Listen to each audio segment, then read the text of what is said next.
Hello everyone, assalamu alaikum. Welcome to my channel. Today I will talk about how to work MAP sensor, manifold absolute pressure sensor. So let's start. আজকে আমরা MAP সেন্সরের চারটা দিক নিয়ে আলাপ করব। One of definition, second location, third construction, fourth working procedure. তো শুরুতে যদি চলে যাই ডেফিনেশন, MAP sensor হচ্ছে one kind of sensor that detect the engine load by measuring the intake air pressure or air vacuum. So সাধারণত intact air vacuum বা প্রেশারটা কীভাবে সে মেজার করে সেটা বোঝার জন্য আমরা এখানে চলে আসব। এখানে সাধারণত একটা গ্রাফ দেখানো আছে, সেখানে হচ্ছে আমরা দেখতেছি 1.013 বার হচ্ছে আমাদের অ্যাটমসফিয়ার প্রেশার। সাধারণত বায়ুমণ্ডলে 1.013 বার এয়ার প্রেশার থাকে, এবং আমরা যদি কোনো বেলুনে এয়ার প্রবেশ করাই তাহলে সাধারণত বেলুনের এয়ার প্রেশার সাধারণত 1.52 হয়ে থাকে, 52 বার। সো আমরা এয়ার ইন বেলুন থেকে যদি অ্যাটমসফিয়ার প্রেশারটা মাইনাস করি তাহলেই যেটা থাকবে, this is called our atmospheric pressure. So MAP sensor সাধারণত ইনটেক ম্যানিফোল্ডের যে অ্যাটমসফেরিক প্রেশার আছে সেটা সে মেজার করে থাকে। ঠিক এর উপরেই আমরা দেখতে পাচ্ছি একটা ছবি যেখানে সাধারণত MAP সেন্সরটা দেখানো হয়েছে। MAP সেন্সরটা সাধারণত ইনটেক ম্যানিফোল্ডে অবস্থিত, এবং ইনটেক ম্যানিফোল্ডে সাধারণত MAP সেন্সরটা থাকে। MAP সেন্সরের দুটো স্ক্রু ইনটেক ম্যানিফোল্ডের সাথে কানেক্টেড থাকে এবং একটা পোর্শন ইনটেক ম্যানিফোল্ডের সাথে ওপেন থাকে, যাতে সে ইজিলি এয়ার প্রেশারটা কালেক্ট করে নিতে পারে। সাধারণত MAP সেন্সরের সেন্সিং পোর্শনটা যেখানে সিলিকন চিপস থাকে, সিলিকন চিপসের যে পোর্শন সেখানেই সাধারণত প্রেশার ইন হওয়ার হচ্ছে জায়গা আছে। তো আমরা এটার ইনসাইডটা যদি দেখতে চাই, কনস্ট্রাকশনটা হচ্ছে বেসিক্যালি এরকম। সাধারণত MAP সেন্সরের ইনসাইডে সিলিকন চিপস থাকে। সিলিকন চিপসের আমরা দেখতে পাচ্ছি সিলিকন চিপসের একটা পোর্শন ইনটেক ম্যানিফোল্ডের সাথে কানেক্টেড। সাধারণত ইনটেক ম্যানিফোল্ড থেকে ভ্যাকুয়ামটা পাইপ হয়ে সিলিকন চিপসে আসে। আচ্ছা, সিলিকন চিপস সাধারণত আমরা যখন অ্যাক্সেলারেটর প্যাডেল বা গ্যাস প্যাডেলটাকে প্রেস করি তাহলে সিলিকন চিপস মুভ আপার, উপরের দিকে চলে আসে, এবং আবার যখন রিলিজ করি তখন সে মুভ ডাউন, মানে নিচের দিকে চলে আসে। সাধারণত যখন আমরা অ্যাক্সেলারেটর প্যাডেল প্রেস করি তখন হচ্ছে সিলিকন চিপসটা উপরের দিকে চলে আসে, এবং এর মাধ্যমে সে রেজিস্ট্যান্স চেঞ্জ করে। রেজিস্ট্যান্স চেঞ্জ হওয়ার সাথে সাথে ভোল্টেজটা চেঞ্জ হয়, আর সেই ভোল্টেজটাই সাধারণত ইঞ্জিন ECU কালেক্ট করে MAP সেন্সর থেকে, এবং সেই অনুপাতে ইঞ্জিন ECU ফুয়েল রেগুলেশন আর ফুয়েল ইনজেকশনটাকে কন্ট্রোল করে। ঠিক একইভাবে যখন আমরা রিলিজ করি অ্যাক্সেলারেটর প্যাডেল আর গ্যাস প্যাডেলটাকে, যখন আমরা রিলিজ করি তখন এটা মুভ ডাউন, নিচের দিকে চলে আসে, এবং তখনও সে রেজিস্ট্যান্স চেঞ্জ করে। রেজিস্ট্যান্স চেঞ্জ করার কারণে তার ভোল্টেজটা চেঞ্জ হয়, এবং ভোল্টেজ চেঞ্জ হওয়ার কারণে আমার ফুয়েল রেগুলেশন আর ফুয়েল ইনজেকশনটাকে চেঞ্জ করে দেয় ইঞ্জিন ECU। এটা আরও সহজভাবে বোঝার জন্য আমরা নিচের ডায়াগ্রামে চলে আসব। ডায়াগ্রামে যদি আসি তাহলে ডায়াগ্রামে যেটা দেখতে পাচ্ছি, এক সাইডে আমার MAP সেন্সর, অন্য সাইডে হচ্ছে ECM বা ইঞ্জিন কন্ট্রোল ইউনিট বা ইঞ্জিন কন্ট্রোল মডিউল। তো সাধারণত MAP সেন্সরে সাধারণত 3 ওয়্যার MAP সেন্সর হয়ে থাকে। One is power source, second one is the output signal, third one আর্থ।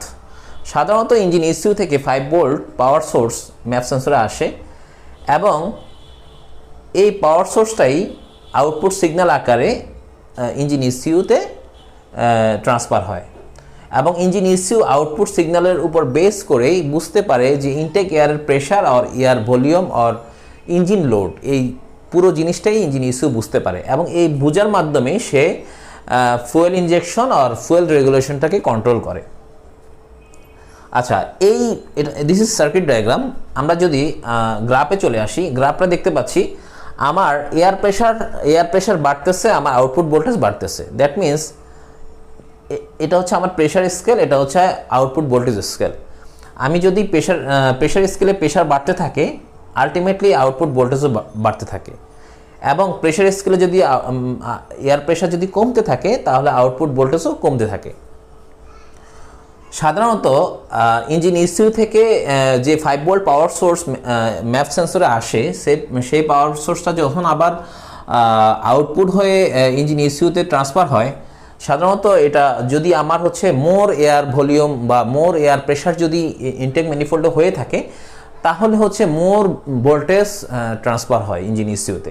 আর যদি লোয়ার এয়ার প্রেশার যদি ম্যানিফোল্ডে হয়, লোয়ার এয়ার প্রেশার বা লোয়ার লোড যদি হয়ে থাকে, তাহলে সাধারণত লো ভোল্টেজ প্রবাহিত হয়। আমরা জাস্ট একটা এক্সাম্পল দিই। যদি গ্যাস প্যাডেল বা অ্যাক্সিলারেটেড প্যাডেল যদি আমরা প্রেস করি এবং সিলিকন সিপ যখন উপর দিকে চলে আসে, তখন হচ্ছে মোর এয়ার প্রবাহিত হয় ইনটেক ম্যানিফোল্ডে। তখন আমরা ধরে নিলাম যে ম্যাক্সিমাম 4 ভোল্ট ইঞ্জিন ইসিউতে আউটপুট হয় বা ইঞ্জিন ইসিউ পায়। এবং যখন হচ্ছে রিলিজ হয়, গ্যাস প্যাডেলটাকে আমরা যখন রিলিজ করি বা ডিসেলারেট করি, তখন হচ্ছে সিলিকন চিপসটা গোজ ডাউন, নিচের দিকে চলে আসে এবং তখন 1 ভোল্ট বা 1.5 ভোল্ট প্রবাহিত হয় ইঞ্জিন ইসিউতে। তখন ইঞ্জিন ইসিউ খুব সহজে বুঝতে পারে যে ইনটেক এয়ার প্রেশার বা ইনটেক ম্যানিফোল্ডের অ্যাবসলিউট প্রেশারটা কেমন আছে এবং কি পরিমাণ এয়ার ইঞ্জিন লোড আছে সেটা বুঝতে পারে। আচ্ছা, এবার আমরা যাব ওয়ার্কিং প্রিন্সিপালে। ওয়ার্কিং প্রিন্সিপাল যদি আমরা যাই, ওয়ার্কিং প্রিন্সিপাল হচ্ছে সাধারণত যখন আমরা অ্যাক্সিলারেটেড প্যাডেল প্রেস করি, তখন সিলিকন চিপস গোজ আপ, উপর দিকে চলে আসে এবং যখনই গোজ আপ তখনই সে রেজিস্ট্যান্স চেঞ্জ করে। আমরা ইসিউ থেকে যখন আমরা সিগন্যালটা পাঠাই, গ্যাস প্যাডেলটাকে যখন প্রেস করি বা অ্যাক্সিলারেটেড প্যাডেলকে যখন প্রেস করি, তখন সে মানে গোজ আপ, উপর দিয়ে চলে আসে এবং উপরে দিয়ে আসার সাথে সাথে সে রেজিস্ট্যান্স চেঞ্জ করে। রেজিস্ট্যান্স যখনই চেঞ্জ হয়, তখন এই রেজিস্ট্যান্সটাই voltage change transfer to voltage change, then voltage চেঞ্জটা goes to fuel injection volume control or fuel injection regulation control like this. Second thing হচ্ছে ডিসেলারেশন প্যাডেল বা ডিসেলারেটেড প্যাডেল যখন আমরা ডিসেলারেট করি, তখন রিলিজ দ্য গ্যাস প্যাডেলটাকে যখন আমরা রিলিজ করি, তখন সাধারণত কেমন অল্প পরিমাণ ভোল্টেজ, তখনও সেম একই জিনিস, resistance change, then voltage change, দেন ফুয়েল ইনজেকশন বা রেগুলেশন কন্ট্রোলিং হয়। তখন হচ্ছে অল্প পরিমাণ ভোল্টেজ ইসিএমে ট্রান্সফার হয় এবং ইঞ্জিন ইসিউ খুব সহজেই বুঝতে পারে যে খুবই অল্প পরিমাণ ভোল্টেজ, সো আমার ইনটেক ম্যানিফোল্ডে খুবই অল্প পরিমাণ এয়ার প্রেশার বা ইঞ্জিন লোডটা এই মুহূর্তে কম আছে। সেক্ষেত্রে সে ফুয়েল রেগুলেশন বা ফুয়েল ইনজেকশনটাকে খুব সহজেই কন্ট্রোল করে থাকে।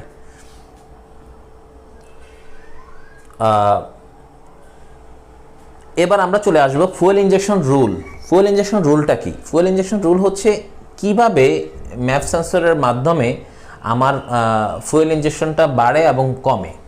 তো এখানে সাধারণত 3টা টপিকস, সাধারণত absolute pressure, air temperature and engine speed. আচ্ছা, অ্যাবসলিউট প্রেশারটা ইঞ্জিন ইসিউ খুব সহজে ম্যাপ সেন্সর থেকে পেয়ে থাকে। অ্যাবসলিউট প্রেশার বেশি না কম?